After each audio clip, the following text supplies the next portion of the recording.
السلام علیکم ورحمۃ اللہ وبرکاتہ۔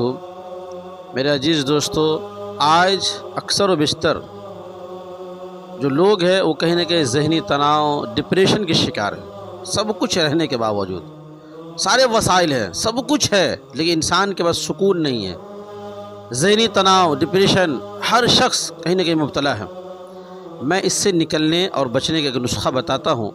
بہقی کی روایت ہے جس کو حضرت ابو سعید خدری رضی اللہ تعالی عنہ نے نقل کیا ہے۔ فرماتے کہ اللہ کے رسول صلی اللہ علیہ وسلم ایک مرتبہ مسجد نبوی میں داخل ہوئے تو آپ صلی اللہ علیہ وسلم نے ایک انصاری صحابی کو دیکھا کہ وہ نماز کا وقت ہے لیکن بالکل الگ تھلگ وہ بیٹھے ہوئے ہیں اور غم زدہ تھے۔ آپ صلی اللہ علیہ وسلم وہاں پہنچے اور پوچھے، ابو امامہ کیا وجہ ہے؟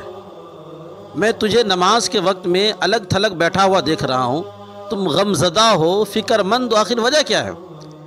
حضرت ابو امامہ رضی اللہ تعالی عنہ فرمانے لگے، اللہ کے رسول صلی اللہ علیہ وسلم مجھے قرضوں نے اور غموں نے گھیر رکھا، یعنی مجھ پہ اتنا قرض ہے جس کے غم میں ذہنی تناؤ میں ہوں، میں کہیں نہ کہیں الجھن کا شکار ہوں۔ آپ صلی اللہ علیہ وسلم نے فرمایا، کیا اس سے نکلنا چاہتے ہو؟ حضرت ابو امامہ نے کہا، یا رسول اللہ میں نکلنا چاہتا ہوں۔ آپ صلی اللہ علیہ وسلم نے فرمایا، میں تجھے ایک ایسی دعا بتاتا ہوں جس کو تم اگر اہتمام سے پڑھو گے تو ان قرض کی جو قرض تم پہ ہے اس سے بھی نجات پا جاؤ گے اور غم اور فکر سے بھی نجات پا جاؤ گے۔ حضرت ابو امامہ رضی اللہ تعالیٰ نے فرمایا، اللہ کا رسول صلی اللہ علیہ وسلم مجھے ضرور سکھا دیے۔ آپ صلی اللہ علیہ وسلم نے دعا پڑھی، اللہم انی اعوذ بک من الہم والحزن واعوذ بک من العجز والکسل واعوذ بک من الجبن والبخل واعوذ بک من غلبۃ الدین وقہر الرجال۔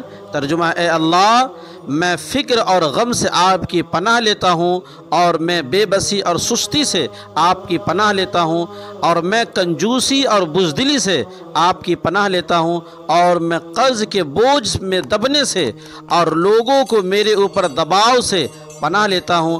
حضرت ابو امامہ رضی اللہ تعالیٰ عنہ فرماتے ہیں، میں نے صبح و شام اس دعا کو پڑھنا شروع کیا، اللہ تبارک و تعالیٰ نے میرے غم کو بھی دور کر دیے اور میرے اوپر جو قرض تھا اس قرض کی ادائیگی بھی ہو گئی۔ اس لیے اللہ کے رسول صلی اللہ علیہ وسلم نے فرمایا، اس دعا کو جو صبح و شام پڑھے گا وہ غم سے بھی نجات پا جائے گا، اور جو قرض وغیرہ ہے اس سے بھی اس کی ادائیگی ہو جائے گی، بہت جلدی اس سے ہوئی نجات پا جائے گا۔